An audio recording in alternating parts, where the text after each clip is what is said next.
গল্পের শুরুতেই দেখা যায় যে কয়েকজন সায়েন্টিস্ট মঙ্গল গ্রহে গিয়ে সেখানকার মাটির স্যাম্পল তৈরি করা ছিল। শেল্টারের ভেতরে ঢোকার পর সে অনেক দুশ্চিন্তায় পড়ে, কারণ সে জানতো যে এর পরের প্রজেক্টে 4 বছর পরে আবার মঙ্গল গ্রহে লোক পাঠানো হবে। আর এই 4 বছর সে কি করে বেঁচে থাকবে, কারণ এই শেল্টারের মধ্যে যে পরিমাণ খাবার রয়েছে তাতে সে কোনোভাবেই 4 বছর বেঁচে থাকতে পারবে না। তাই এখন যেভাবেই হোক তাকে নিজের জন্য খাবার অ্যারেঞ্জ করতেই হবে। এরপর সে শেল্টারে রাখা খাবার দাবারের মধ্যে থেকে কিছু কাঁচা আলু হাতে নেয় এবং সিদ্ধান্ত নেয় যে সে এখানে আলু চাষ করবে।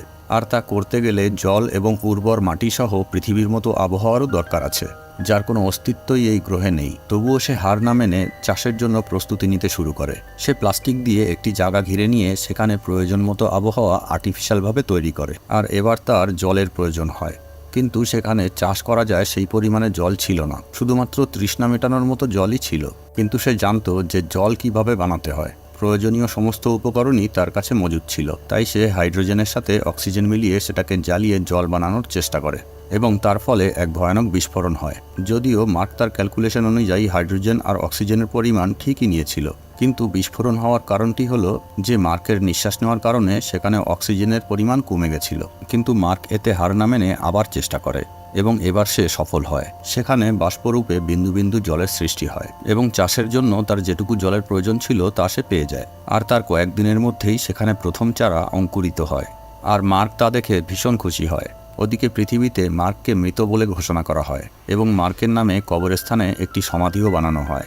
এরপর হঠাৎ একদিন এক অপারেটরের চোখে পড়ে যে পৃথিবী থেকে পাঠানো কিছু সরঞ্জাম মঙ্গল গ্রহে যেখানে রাখা ছিল তা সেখান থেকে সরিয়ে আর এক জায়গায় রাখা হয়েছে।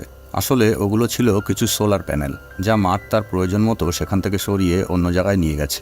এরপর সেই অপারেটর এই দৃশ্য তার সিনিয়রদের ডেকে দেখায় এবং তারা বুঝে যায় যে সেখানে মার্ক এখনও বেঁচে আছে। এরপর সিনিয়র অফিসার বলে যে সে বেঁচে আছে জেনেও আমরা তাকে কোনো সাহায্য করতে পারবো না, কারণ তাকে উদ্ধার করার জন্য আমরা এখন এখান থেকে রওনা দিলেও আমরা সেখানে পৌঁছানোর আগেই সে খিদে আর তৃষ্ণায় মারা যাবে, কারণ পৃথিবী থেকে সেখানে পৌঁছাতে বেশ কয়েক মাস সময় লাগবে। আর মার্কের কাছে ততদিন বেঁচে থাকার মতো খাবারের সংগ্রহ নেই। ইতিমধ্যেই 70 দিন পার হয়ে যায়। মার্ক সেখানে একা রয়েছে। সে হিসাব করতে থাকে যে 4 বছর পর পৃথিবী থেকে যে স্পেসশিপটি সেখানে পাঠানো হবে তা মার্কের লোকেশন থেকে আরও 3200 কিলোমিটার দূরে ল্যান্ড করবে এবং মার্ককে তার আগেই সেই লোকেশনে পৌঁছাতে হবে এবং সেখানে পৌঁছাতে তার মোট 50 দিন সময় লাগবে, কারণ তার কাছে যে গাড়িটা রয়েছে তাতে সে একদিনে বেশি দূরে যেতে পারবে না। গাড়িটি সোলার পাওয়ার দ্বারা চলে আর তার ব্যাটারিও সোলার পাওয়ার দ্বারাই চার্জ করতে হয়। ওদিকে পৃথিবীতে তখন মার্কের কাছে খাবার পাঠানোর জন্য পরিকল্পনা করা হচ্ছিল, আর এর সমস্ত ব্যবস্থা সম্পূর্ণ করার জন্য মোট 3 মাস সময় লাগবে। আর মহাকাশযানটিকে পৃথিবী থেকে মঙ্গলে পৌঁছাতে আরও 9 মাস সময় লাগবে, অর্থাৎ মোট 1 বছর সময় লাগবে। ওদিকে মঙ্গলে মার্কের আরও 48টা দিন কেটে যায় এবং তার লাগানো ফসল অনেক বড় হয়ে ওঠে। সে মোট 400টি আলুর চারা বড় করতে সফল হয়, যা কিনা সে নিজেও ভাবতে পারেনি। মার্ক যা আশা করেছিল তার থেকে সে অনেক বেশি ফসল ফলাতে সফল হয়। এবার সে সব আলু তুলে নেয় এবং বেছে বেছে যে আলুগুলো ছোট ছিল সেগুলো আবার লাগিয়ে দেয়। কিন্তু শুধুমাত্র আলু খেয়ে সে আর কতদিন বেঁচে থাকতে পারবে? মানুষের শরীরের চাহিদা মতো সব আহার না দিতে পারলে সে তো অসুস্থ হয়ে পড়বে। তাই সে পৃথিবীর মানুষের সঙ্গে যোগাযোগ করার জন্য মরিয়া হয়ে ওঠে এবং সে এমন একটা জায়গায় যায় যেখানে 1997 সালে পাঠানো পাথফাইন্ডার নামের যন্ত্রটি খারাপ অবস্থায় পড়েছিল। মার্ক সেটাকে মেরামত করে চালু করে ফেলে। সে জানতো যে এটা একটা অনেক পুরনো দিনের যন্ত্র এবং এর দ্বারা কিছু লো কোয়ালিটি ইমেজ ছাড়া আর কিছুই পৃথিবীতে পাঠানো যাবে না। তাই সে পাথফাইন্ডারের ক্যামেরা অন করে এবং তার সামনে 3টি কাগজে মেসেজ লিখে রাখে এবং অপেক্ষা করতে থাকে পৃথিবী থেকে কোনো জবাব পাওয়ার।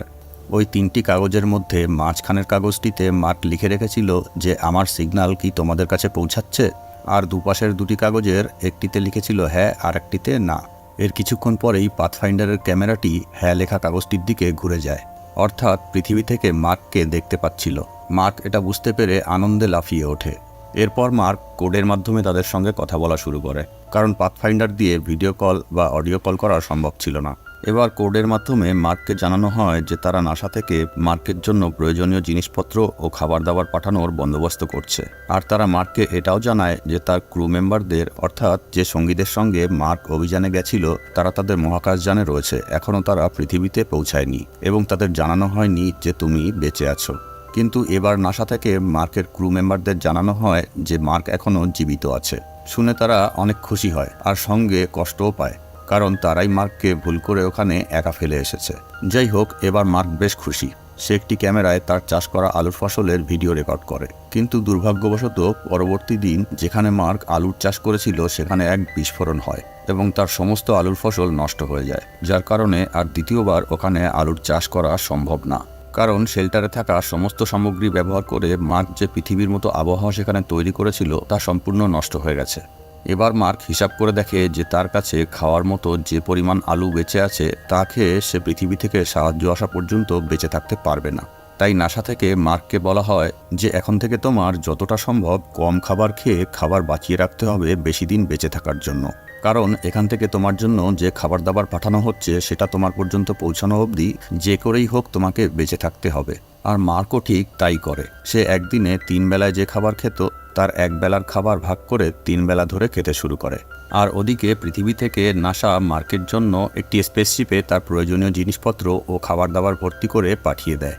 কিন্তু দুর্ভাগ্যবশত স্পেসশিপটি লঞ্চ করা মাত্রই কিছুটা উপরে গিয়েই ধ্বংস হয়ে যায়। আর এই কারণে আবার সবাই হতাশ হয়ে পড়ে, কারণ এবার আর মার্কের বাঁচার কোনো সম্ভাবনা নেই। আর এই খবর মার্ক জানতে পেরে সে প্রচণ্ড ভেঙে পড়ে এবং সে তার বাবা আর মাকে দেবার জন্য নাসাকে একটি মেসেজ পাঠায়। সেখানে লেখা থাকে যে মার্কের মৃত্যুর জন্য তারা যেন কষ্ট না পায়, কারণ তাদের ছেলে তার কাজকে খুব ভালোবাসে এবং সে তার কাজে অনেক দক্ষ। আর সে যদি মারাও যায় তবে তার মৃত্যুর পেছনে এক মহান উদ্দেশ্য থাকবে যা তার জীবনের থেকেও অনেক বেশি মূল্যবান। তাই সে এরকম পরিস্থিতিতেও ভয় না পেয়ে লড়াই করে যাচ্ছে। এত কিছুর পর নাসা এবার পুরোপুরি আশা ছেড়ে দেয় আর চীন সিদ্ধান্ত নেয় তারা মার্ককে সাহায্য করবে, কারণ চীনের স্পেসশিপ লঞ্চ করার জন্য সম্পূর্ণরূপে প্রস্তুত ছিল। আর এর 28 দিন পর চায়নার সাহায্য নিয়ে নাসা আর একবার স্পেসশিপ লঞ্চ করার প্রস্তুতি নেয়। ওদিকে রিচ নামে অ্যাস্ট্রোডাইনামিকে কাজ করা আর একটা ছেলে সেখানে হাজির হয় এবং সে মার্কের কাছে জলদি পৌঁছানোর আর একটা সহজ পদ্ধতি বলে। সে বলে যে স্পেসশিপটা মঙ্গল থেকে পৃথিবীর দিকে আসছে ওই স্পেসশিপটা ফিরে না এসে যদি পৃথিবীর চারিপাশে ঘুরতে থাকে তাহলে সেই সময়ের মধ্যেই আমরা ওই স্পেসশিপে প্রয়োজনীয় জিনিসপত্র ও খাবার দাবার পৌঁছে দেব। আর স্লিং শটের মাধ্যমে ওই স্পেসশিপটিকে আবার পুনরায় মঙ্গলের দিকে ঘুরিয়ে দেব। এই স্লিং শট কথার অর্থ হলো গ্র্যাভিটেশনাল পুল, যার দ্বারা যে কোনো স্পেসশিপকে মাধ্যাকর্ষণ শক্তির ব্যবহার করে মহাকাশের যে কোনো দিকে ঘুরিয়ে গতিশীল করা যায়। রিচ এবার বলে যে যখন এরা আবার ঘুরে মঙ্গল গ্রহের দিকে যাবে তখন এরা মঙ্গল গ্রহে যেন ল্যান্ড না করে, কারণ তাতে ওদের স্পেসশিপের ইন্ধন শেষ হয়ে যাবে আর ওরা কখনোই পৃথিবীতে ফিরে আসতে পারবে না। তাই মার্ককে একা একাই মঙ্গল গ্রহের মাধ্যাকর্ষণ শক্তির বাইরে আসতে হবে। অ্যামিবি নামে একটি মহাকাশযান যা কিনা আগে থেকেই মঙ্গল গ্রহে রাখা রয়েছে সেটা নিয়েই মার্ককে মঙ্গল গ্রহের মাধ্যাকর্ষণ শক্তির বাইরে বেরোতে হবে। আর তখনই আমাদের পাঠানো স্পেসশিপ থেকে মার্ককে টেনে নেওয়া হবে। কিন্তু এটা শুনে যত সহজ মনে হচ্ছে বাস্তবে তত সহজ নয়। রিচ নামে এই ছেলেটির প্রস্তাবে নাসার কর্মকর্তারা রাজি হয় না। তারা বলে একজনকে বাঁচানোর জন্য আমরা আরও 5 জনের জীবনের ঝুঁকি নিতে পারবো না, কিন্তু যদি এটা করা হয় তাহলে তারা সঠিক সময়ের মধ্যেই মার্কের কাছে পৌঁছে যাবে। তবে এর কারণে যে স্পেসশিপটি পৃথিবীর মাধ্যাকর্ষণ শক্তির দিকে প্রায় পৌঁছে গেছে তাদের মিশন আরও 533 দিন বেড়ে যাবে। এত কথার পর অবশেষে নাসা সিদ্ধান্ত নেয় যে তারা এটা করবে না, কারণ তারা শুধুমাত্র মার্কের জীবন বাঁচানোর জন্য তাদের 5 জন অ্যাস্ট্রোনটের জীবনের ঝুঁকি নিতে রাজি নয়। ওদিকে মার্ক তার কাজে লেগে যায়। মার্কের টিমকে যে কাজের জন্য মঙ্গল গ্রহে পাঠানো হয়েছিল আর ঝড় আসার জন্য তারা সেটা কমপ্লিট করতে পারেনি, এখন মার্ক সেই কাজগুলোকে একের পর এক কমপ্লিট করতে থাকে। ওদিকে রিচ নামের সেই ছেলেটা যে স্লিং শটের মাধ্যমে মার্ককে বাঁচানোর কথা বলেছিল আর নাসার কর্মীরা তার প্ল্যান রিজেক্ট করে দিয়েছিল, সে এবার তার সম্পূর্ণ প্ল্যান রেডি করে মার্কের সেই সঙ্গীদের কাছে পাঠিয়ে দেয় যারা কিনা এখনও মহাকাশযানে করে পৃথিবীর দিকে ফিরছিল। আর এবার ওই 5 জন অ্যাস্ট্রোনট নাসার কোনো পারমিশন ছাড়াই মার্ককে বাঁচানোর সিদ্ধান্ত নিয়ে নেয়। আর নাসা কর্মীরা যখন দেখে যে এই 5 জন অ্যাস্ট্রোনটের স্পেসশিপ অন্যদিকে ঘুরে যাচ্ছে তখন তারা বুঝতে পারে যে এরা মার্ককে উদ্ধার করার জন্য যাচ্ছে। তাই এবার নাসা থেকেও মার্কের প্রয়োজনীয় জিনিস ও খাবার দাবার সেই স্পেসশিপ পর্যন্ত পৌঁছে দেয়। আর এই কাজের জন্য চায়না তাদের রেডি করা স্পেসশিপটি নাসাকে দিয়ে হেল্প করে।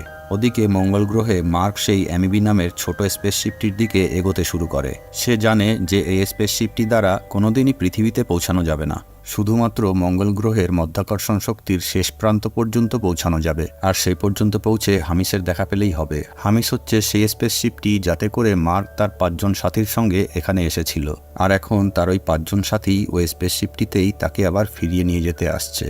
মার্ক এবার 90 দিন পরে সেই অ্যামিবি নামের ছোট মহাকাশযানটির কাছে পৌঁছায়। আর তারপর মার্ক দেখে যে ওই মহাকাশযানটিতে যে পরিমাণে সলিড ফুয়েল ছিল তাতে সে মঙ্গল গ্রহের মধ্যাকর্ষণ শক্তির অর্ধেকটাও যেতে পারবে না। তাই এবার মার্ক ওই মহাকাশযানের ওজন কমানোর জন্য তার মধ্যে থেকে সমস্ত ভারী জিনিস নিচে ফেলে দিতে থাকে, কারণ তাকে যে করেই হোক মঙ্গল গ্রহের অরবিটের বাইরে বেরোতেই হবে। তা না হলে যদি ওই 5 জন অ্যাস্ট্রোনট ভুল করে একবার মঙ্গল গ্রহে ল্যান্ড করে বসে তাহলে তাদের সমস্ত সলিড ফুয়েল শেষ হয়ে যাবে, যার কারণে তারা আর কেউই কোনো দিন পৃথিবীতে পৌঁছাতে পারবে না। তাই মার্ক অসম্ভব এবং বিপজ্জনক একটি ঝুঁকি নেয় মহাকাশযানটি চালু করার জন্য। সারা বিশ্বের লোকের নজর এখন এই মিশনটির দিকে। মার্ক এবার তার স্পেসশিপটি নিয়ে মঙ্গল গ্রহ থেকে টেক অফ করে, আর এবার মার্কের স্পেসশিপটি মহাকাশে উঠতে শুরু করে। আর মার্কের ওই 5 জন অ্যাস্ট্রোনট সঙ্গী তাদের রেডিওর মাধ্যমে মার্কের সঙ্গে যোগাযোগ করার চেষ্টা করে, কিন্তু মার্কের স্পেসশিপে অতিরিক্ত গতির কারণে যে চাপ সৃষ্টি হয় তাতে মার্ক অজ্ঞান হয়ে যায়। সেই কারণে ওই 5 জনের সঙ্গে মার্কের যোগাযোগ হয় না। তবে কিছুক্ষণ পরে যখন মার্কের জ্ঞান ফেরে তখন তারা যোগাযোগ করতে সক্ষম হয়, আর এরপর সবার মন খুশিতে ভরে যায়। কিন্তু এরপর আরেক বিপদ দেখা দেয়। মার্কের স্পেসশিপের গতি এতটাই বেড়ে যায় যে সে আর সঠিক জায়গায় থামতে পারবে না। তাই মার্ক তখন বলে, আমি জিরো গ্র্যাভিটিতে পৌঁছে আমার এই স্পেসশিপ থেকে বেরিয়ে যাচ্ছি, আর আমার স্পেস শুটে একটা ফুটো করে হাওয়ার প্রেসার তৈরি করে তোমাদের দিকে ধীরে ধীরে এগোচ্ছি। কিন্তু মার্কের ওই 5 জন সঙ্গী তাকে এই কাজ করতে নিষেধ করে, কারণ তাদের স্পেসশিপটিও প্রচণ্ড গতিতে রয়েছে। তাই তারা একটি বম ব্লাস্ট করে তাদের স্পেসশিপের একটা অংশ উড়িয়ে দেয় এবং তার ফলে ওদের স্পেসশিপটির গতি কমে যায়। আর এবার তারা সচক্ষে দেখতে পায় যে মার্ক তাদের দিকে একটু একটু করে ভেসে এগিয়ে আসছে। তারপর ওই স্পেসশিপের কমান্ডার একটি ফ্লাইং চেয়ারে বসে ভেসে ভেসে মার্কের দিকে এগোতে থাকে, কিন্তু ওই ফ্লাইং চেয়ারটি যে দড়ি দিয়ে বাঁধা ছিল কিছু দূর যাওয়ার পরই সেই দড়ি শেষ হয়ে যায়, আর এবার মার্কের কাছে পৌঁছানো অসম্ভব হয়ে দাঁড়ায়। কিন্তু মার্ক ঠিক সেই কাজটিই করে যা সে একটু আগে বলেছিল। সে তার স্পেস শুটে একটি ফুটো করে ফেলে আর তার স্পেসশিপ থেকে বেরিয়ে যায় এবং হাওয়ার প্রেসার তৈরি করে কমান্ডারের দিকে এগোতে থাকে।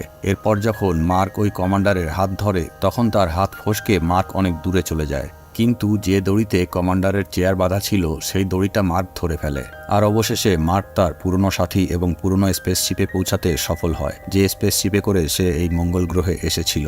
এরপর মার্ক পৃথিবীতে ফিরে এসে অ্যাস্ট্রোনটদের ইনস্ট্রাক্টর হয়ে যায়। আর এই মুভিটিও এখানেই শেষ হয়। ভিডিওটি ভালো লাগলে চ্যানেলটি সাবস্ক্রাইব করার জন্য অনুরোধ রইল।